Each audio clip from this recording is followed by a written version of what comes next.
I don't know how to say it right. You might want to edit this out, but I was a clean hoe. I was. I will not be editing that. We will definitely be keeping that comment. Say it again. I was a clean hoe.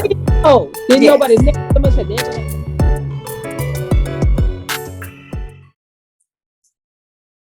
Well, good day, everyone. I hope you are as excited as I am.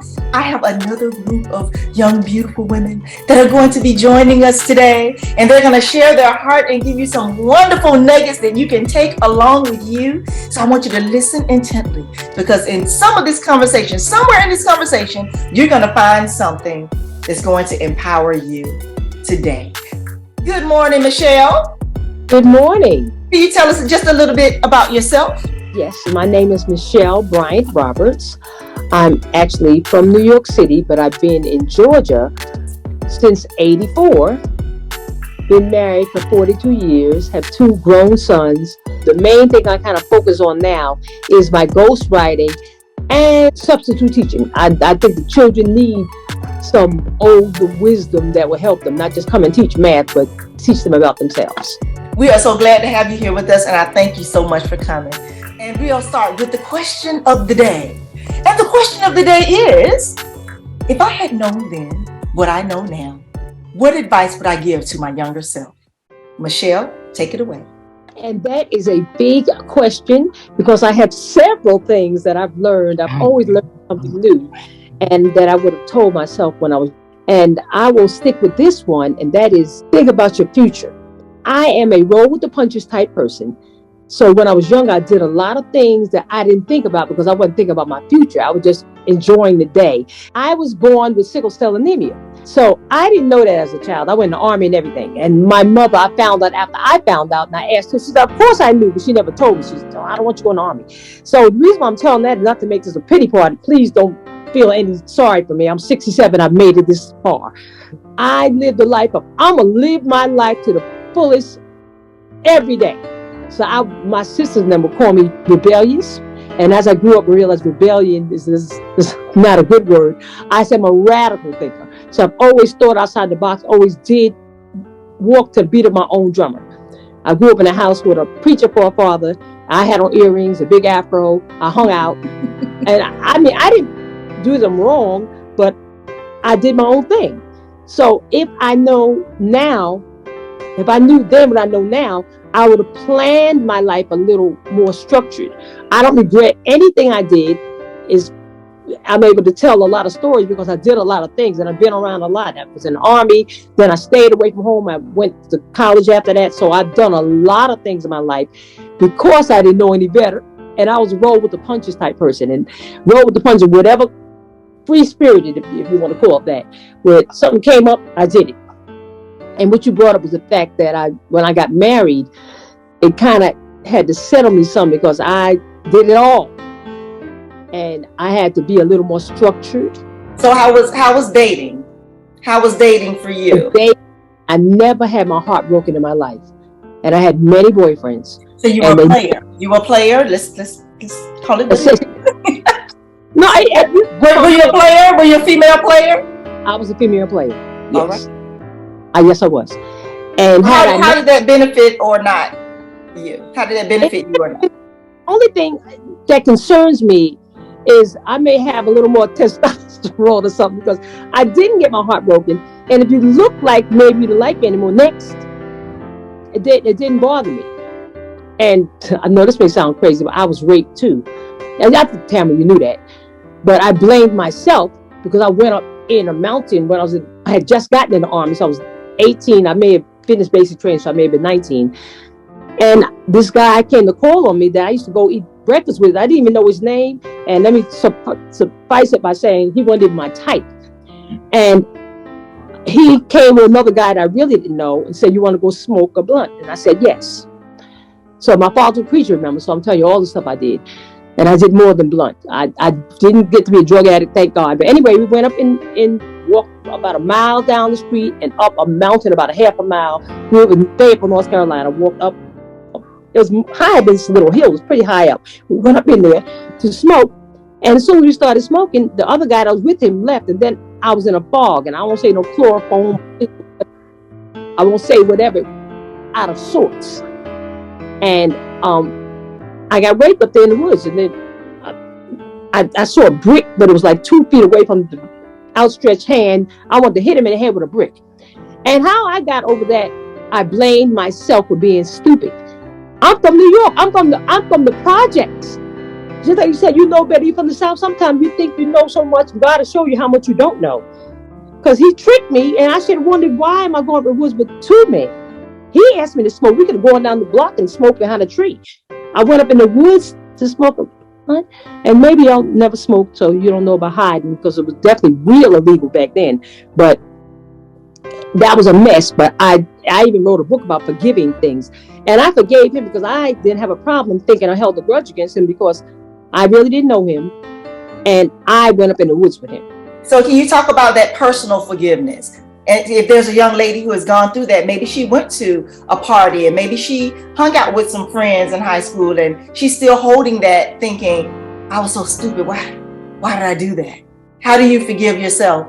That is funny, because God graced me not to hold grudges at all. So I really didn't have a grudge against myself. There's been times, and I have to say this because it happened not just in that situation, but in many situations, I didn't even know to forgive myself. I went on and learned, the whole thing was learning a lesson more so than forgive myself. And I just started applying forgiving myself maybe about 5 years ago. No, about 7 years ago. So I would get over it by saying it was a lesson I had to learn. And it was just now I realized that some of that stuff probably still clung to me because I hadn't forgiven myself, but I never walked around in anger toward somebody else. So you like something you hold, if you're holding a grudge, you'll be that same person you don't want to be. I never saw myself like that, but I just started applying to forgive yourself. And one little tidbit, I'm a Bible-based person, so the principles are universal principles. Sometimes I call them universal now. But one of the principles is when the disciples came to Jesus and said, how often should we forgive our brothers? He said 7 times 70. So that's 490 times. So just because you say, I forgive me one time, you may still be holding on. It happened something that was very traumatic. It may take you a long time to get over it. So every time you feel the strain of shame or embarrassment, forgive yourself again. Keep on forgiving until you feel free. Then you realize it was just a lesson. So I was putting the lesson always first, right? And then I learned how to forgive myself first, and it won't be so hard. Even the lesson, me saying it was a lesson, will be less effective because I'm forgiving myself for what happened. You made a mistake. You're human. Happens to all of us. We make mistakes. Right. Thank you so much for sharing that. And I thank you for breaking that down, because sometimes it can prolong itself when you try to overlap it with, oh, it's just a lesson, or you know what, whatever, I don't care, which may be the mindset of a younger person. I don't even think about it. It just happened. But somewhere inside, the hurt and the offense, the offense to your very humanity is still there. That's right. Still there. And sometimes it can cause women to become promiscuous. So they start sleeping with a whole lot of men and say, oh yeah, I was in control, or whatever it is that they may do to compensate for the bad feelings that they're having. Amen.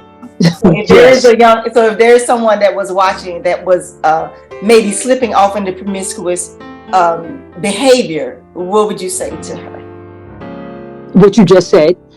See what the root cause is, because I was just leaving home.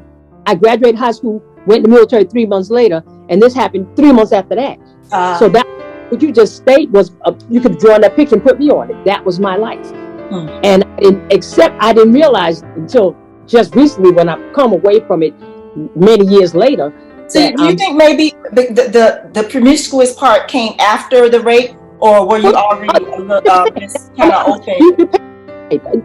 The way you asked me, I don't know if everybody got that. When you told that story just then, what could happen, that's exactly what happened to me. And I didn't, and it was a control thing. I controlled me. That was that player.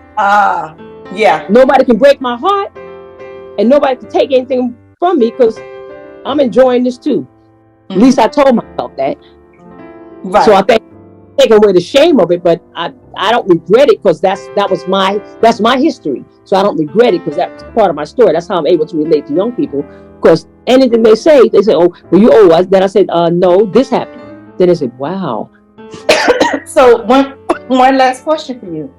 Mm-hmm. Specifically, what was your turning point that got you to the place where you said, "Okay, I'm gonna stop this behavior. It may seem a little dangerous." I mean, did you start seeing that the promiscuous behavior was kind of dangerous, or what made you say, "Okay, I'm ready to settle down," or "I can't keep living like this"? What was your story? What would you say to someone to give them a? Because you might someone to say, "You know what? I don't want to do this no more, but I don't know how to turn. I don't know what else to do." And I'm gonna give you an example. There was a young lady. They have this thing right now. They call themselves modern women, where they make the money. They have their own stuff. I don't need a man. I just need a man for sex. And so what I'm gonna do is I'm gonna get my numbers up. So that means if you've slept with 20 men, that's low. We're talking about 60, 70 men. And so there was a young lady on YouTube that said she was crying. And that's why I stopped. I was like, wait a minute, why is she crying? She was saying that, she said, "I'm 31 and I want a family." She said, "But y'all, I don't even know how to love. I don't know what love is. Because I've been doing this whole modern woman thing and it's not right. And I want to love, but I don't even know how to love." Right. I got my numbers up. I slept with 79 men, but now they're trying to make me feel bad because I slept with all those men. But when I was sleeping with them, they were like, "Yeah, girl, so I don't even know what to do with this." That's where they are. Oh yeah. So what would you say to a young lady that has been there? At some point, you got to turn in and look inside why it's happening and tell yourself the truth. For one, a lot of times they live in this life and it's a lie. No woman wants to live like that in her right mind. And I don't mean like she has bipolar or anything like that. That happens too. But most of the women that live like that, they decided because they don't know how to love themselves. And of course, if they don't love themselves, they don't know how to love other people. And what happened, they just living their life and it's doing the same thing I was doing, just living your life and say, there was no name like, what do you call a modern woman? I wasn't called it nothing. I was just living my life. And I had believe you me, they're publicizing it. I wasn't living in secret, but I didn't have any name. They didn't call me any name because I was very clean. I don't know how to say it right. You might want to edit this out, but I was a clean hoe. I will not be editing that. We will definitely be keeping that comment. Say it again. I was a clean hoe. Didn't nobody never said, "There go that nasty girl. There go that girl that sucks stuff." They didn't say that about me and I wasn't trying to hide. I just was I grew up in a church. My father was a preacher, so we grew up wholesome.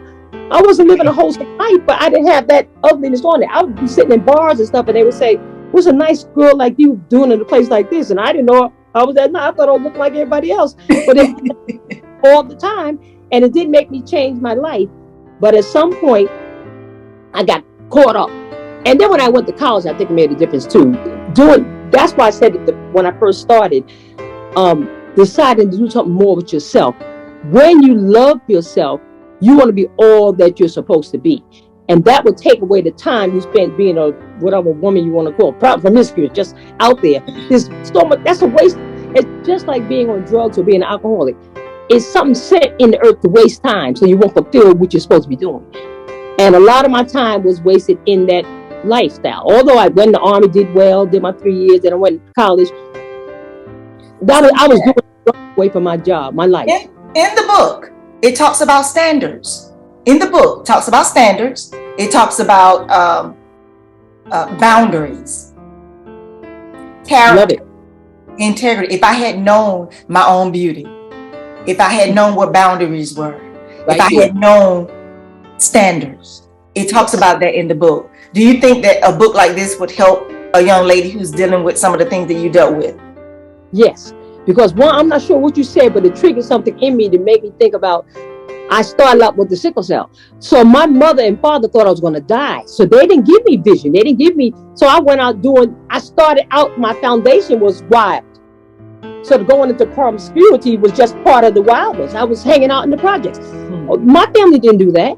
I hung out on the bench where they were drinking 40 ounces and playing spades. And I was out there with them because I didn't have any vision. So yes, a book like that would give them knowledge of who they are. I didn't know I was anybody. If they thought I was going to die, all I'm doing is just fighting to be alive. And I don't mean fighting to breathe. I mean just doing whatever. All of life is just like a 2-year-old want to stick a finger in the plug, in the socket. This is my last question for you. I want you to bring it on home. I want you to speak into the camera, and I want you to let that young lady who may be living that life where she's on the street and she's hanging out with the dude, she's doing her thing, but she's coming to the place where she's like, I know there's got to be more, but I'm not worth it. I'm not worth it. I'm not worthy, because I'm just. You might have been a clean hoe, Miss Michelle, but I'm a nasty hoe, or I'm a classy hoe, or whatever she may be saying. Yes. Speak to her and speak to her about her value, because that's in the book too. Knowing if I had known my true value. And is it too late for her? Does any of the things that she's done define who she is as a woman for the rest of her life? No. Now, nobody called me a hoe, but I knew that's what I was doing. Speak to her. Nobody knew what I was doing except for me and the people I did it with. But the truth of the matter is, there's something residing in you. I was writing chapters in my diary, not knowing I was going to write later. I dreamed, maybe I'll write a book one day. And it was just a joke. I wrote in composition notebooks. It was in you from a child. You went and just overrode it, but it's still there. The day you decide, I don't want to be like this anymore, you got to start making a plan. As they say, write the vision, make it plain. You got to start writing what you want to do to get out of where you are, so you'll have something to see. Even if it's a vision board party you have by yourself, it's in you already. I don't want to do this anymore, but don't do that anymore. Do what's naturally in you. Nobody was created just to be a street girl. Just to be a nasty or clean hoe, still has the word hoe attached to it. No one was created to do that. You were created for greater, and you have to decide, I'm going to start today. The day you decide to start is the day you start. It's on you. You have the power to start it yourself. Nobody has to come and tell you, affirm you, or supervise it. You can start it yourself. And when you tap into it, you'll find a whole nother world that you knew nothing about, because that happened to me. I had no clue. Now I've been married for 42 years and have 2 grown children that I don't have to take care anymore. All I have is a dog. But there's more to life than what you've been doing. A lot of that stuff was time wasters, but that's okay. It comes your testimony. Like, I'm able to tell you that now because I've been away from that life many years, and I'm still here to tell somebody you can come out of that. All right. Thank you so much. Thank you so much for sharing your story. Thank you so much. And we're going to bring you back down when we have the group discussion. So now we're going to move on to